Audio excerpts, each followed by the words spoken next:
안녕하세요. 필리핀에서 살아가는 기쁨, 필살기 채널의 최 선생입니다. 지구 면적의 70%를 차지하고 있는 것은 바다입니다. 우리가 밟고 살아가는 땅의 세계보다 훨씬 방대한 세상이 물속에 감춰져 있죠. 그리고 그 방대한 세계에는 온갖 수중 생물의 우주가 펼쳐져 있기도 하지만 다른 일부에는 인간의 역사가 묻혀 있기도 합니다. 우리는 오늘 바로 그 잊혀진 역사의 세계를 찾아 떠나갑니다.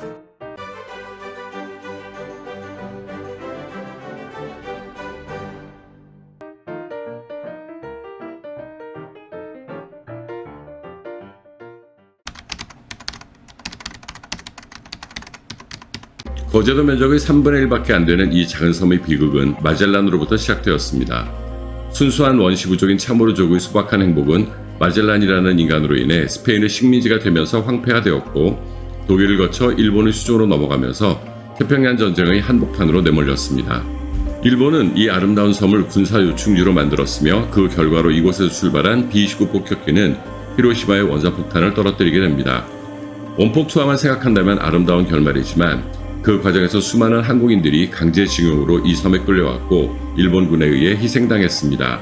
사이판의 바다는 우리가 잊고 있었던 세계, 그 중에서도 잊지 말았어야 할 세계로 우리를 초대합니다. 강제징용으로 희생되신 분들을 기리기 위해 만들어진 추모비를 손봅니다. 이것은 마땅히 우리가 해야 할 일이고 앞으로도 계속되어야 할 일입니다.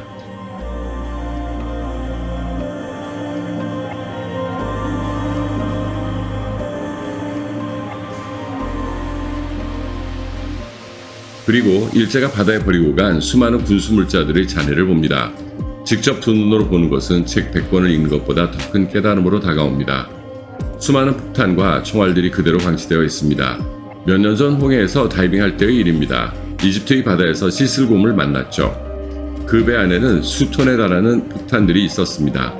가이드에게 이거 위험하지 않느냐고 물어봤죠. 그의 말에 따르면 물속에 있던 폭탄들은 물속에 그대로 방치하는 것이 가장 안전하다고 하네요. 물 밖에 나오면 갑작스러운 변화 때문에 폭발하는 경우가 있다고 합니다. 언제나 그렇듯 바다에 속한 것은 바다에 두고 오세요. 추락한 B-29의 프로펠러가 마무리하지 못한 꿈처럼 모래톱에 박혀 있습니다. 그리고 누군가를 향해 전력을 다해 쏘아댔을 포탑이 이제는 외롭게 나동그라져 있네요.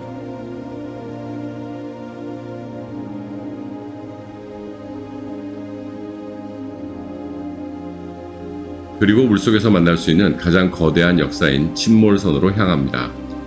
가장 격렬했을 그날의 역사를 아는지 모르는지 물고기들은 저마다의 둥지를 틀고 살아가고 있었습니다.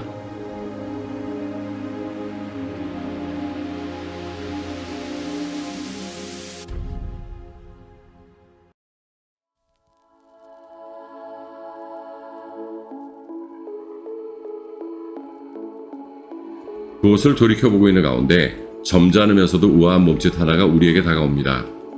아주 천천히 그리고 고요히 이 격전의 현장을 가로질러 거북이 한 마리가 날아갑니다.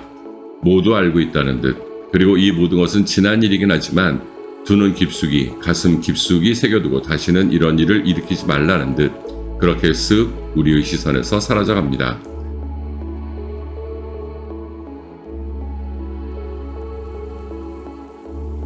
지난 일주일 동안의 사이판 다이빙은 분명 즐거운 체험이었습니다. 단지 놀이로서의 즐거움도 컸지만 역사를 대면하는 한 인간으로서의 즐거움도 컸습니다. 최소 30m 이상을 보장하는 시야와 다양한 지형은 초보 다이버로부터 상급자 다이버까지 모두에게 즐거움을 줄 수 있는 장점을 가지고 있었습니다. 모든 다이빙 포인트가 각자의 개성을 가지고 있어서 지루할 틈이 없었다는 것도 큰 장점이었습니다. 한국에서 4시간 반 만에 도착할 수 있다는 점도 무시 못할 장점입니다.